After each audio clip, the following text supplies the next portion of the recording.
તો મિત્રો આજે બનાવવાના છે આપણે ટમેટા કોફતા ને ટમેટા કોફતા માટે સૌથી પહેલાં તો ટમેટામાંથી જે અંદરનો ગરબ હોય એ બધું કાઢી લેવામાં આવશે અને એ બધું જવા નથી દેવાનો, રાખવાનું છે. તો એ ગરબ જ જે છે એ મેન છે આપણી ઇન્ગ્રીડિયન્ટ. અને વાત કરીએ તો દેશી ટમેટા જ લેવાના છે જેથી કરીને એની નેચરલ ખટાશ જે હોય એ અંદર રહે. અને બટેટા બાફીને પછી થોડાક જ બટેટા બાફવાના છે, બહુ નહીં. એને ગ્રેવી જે આપણે કરશી અંદર મસાલો ભરવા માટે એ વાપરવાનું છે. અને ગોપાલનું જે ચવાણું આવે છે એ લઈ શકો અથવા અવધનું લઈ શકો, જેમ મીઠાશવાળું હોય છે થોડુંક, અને એનાથી છે ને ટેસ્ટ બહુ સરસ આવે છે. તો ટમેટા ભરાય એટલું આપણે સ્ટફિંગ કરશી. સ્ટફિંગ માટે બટેટા અને ચવાણું બેનું મિક્સ કરશી. અને પહેલાં તો સૌ ભૂકો કરી નાખશી. ચવાણું જે છે એમાંથી એવું લાગે તો વટાણા તમે કાઢી શકો છો, બાકી જરૂર નથી કંઈ કાઢવાની. એમને તમે પીસીને ભૂકો કરી નાખો, અથવા તો આવી રીતે પણ ભૂકો કરી શકો છો, એને મિક્સરમાં પણ પીસી શકો છો, અથવા કાંઈ ના હોય તો વાડીએ હોય તો હાથેથી પણ તમે કરી શકો છો. આની પહેલાં અમે વાડીએ બનાવેલું હતું ત્યારે હાથેથી મિક્સ કરેલું હતું બધું. તો અત્યારે ક્રશ કરી નાખશી એકદમ, જેથી ઝીણું કરી નાખશી અને થોડુંક જ કચરું રાખશી. તો દોસ્તો અત્યારે જો ટમેટા કોફતાનો બધો સામગ્રી આવી ગયો છે.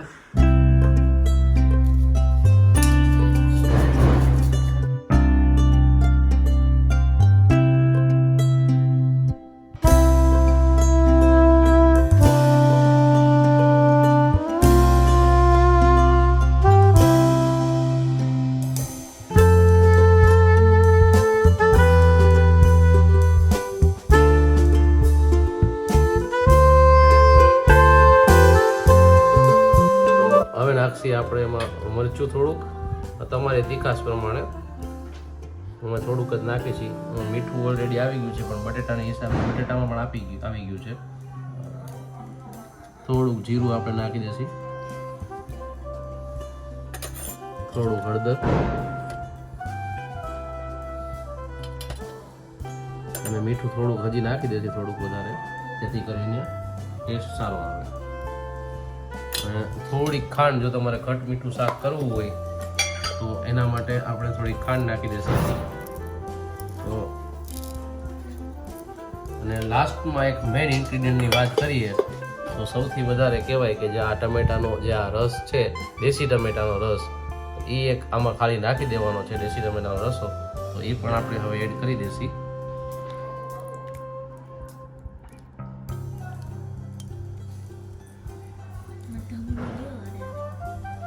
અને હવે આ બધું આપણે મિક્સ કરી લેશી, જેથી કરીને આનો જે ટમેટાનો ટેસ્ટ છે એ પણ સારો આવે.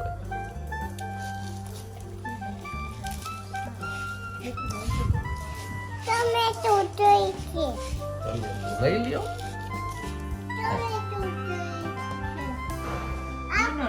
આખું નથી દેખાય.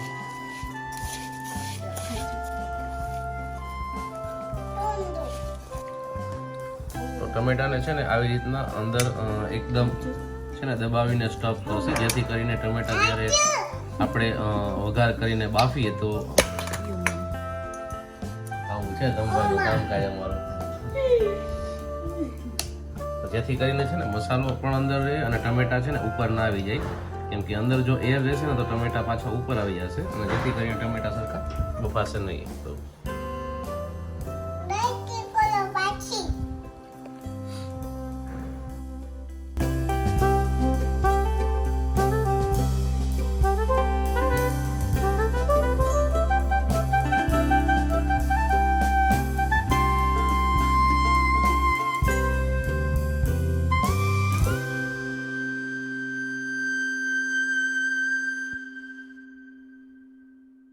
લાઈટ દબાવીને સ્ટફ કરશી.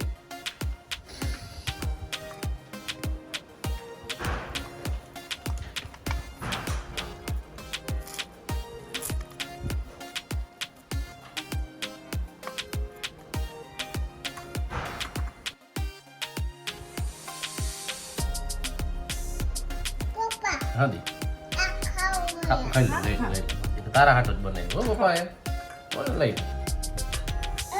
સમજો. આવ્યું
તો જે આ મસાલો જે થોડોક વધ્યો છે આપણી પાસે એ હવે આમાં ધીરે ધીરે એડ કરશે. થોડુંક ઉકળી ગયું છે, ટમેટા અડધા બફાઈ ગયા છે ને હવે એમાં એવું પહેલાંથી શું કામ ન નાખવાનું હોય કેમ કે ચવાણું પહેલાં જો નાખી દેશે તો નીચે ચોંટી જશે, જેથી કરીને પછી હલાવવામાં તકલીફ પડે છે. એટલે અત્યારે જો હવે ધીમે ધીમે છે ને આ જે મસાલો આપણે વધ્યો હોય ને એને છે ને આ રીતે, અથવા તમારી પાસે ચવાણું હોય તો પણ આ રીતે રાખી શકો છો, જેથી કરીને છે ને ગ્રેવી બની જશે એકદમ મસ્ત.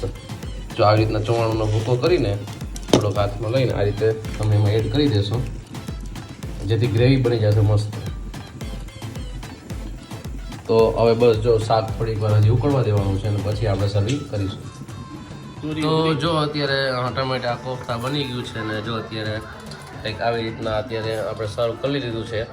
અને કઈ રીતે ખાવું તો જો મિત્રો અહીંયા રોટલાની સાથે તમે મિક્સ કરીને પણ ખાઈ શકો છો, પણ આ રીતે રોટલા સાથે સર્વ કરશો તો મજા આવશે, કેમ કે રોટલી કરતાં રોટલામાં સ્વાદ મીઠો આવશે આનો. દેશી ટમેટા છે તો એની ખટાશ ને જે મીઠાશ હશે એ આખી મજા આવશે. તો બસ આવી રીતના છે મસ્ત ટમેટાનું શાક, ટમેટા કોફતા, અને રોટલા સાથે સર્વ કરવામાં આવે છે સાથે છાશ. બસ હવે આપણે ચાલુ કરશું જમવાનું, ટેસ્ટ કરશું કેવું છે.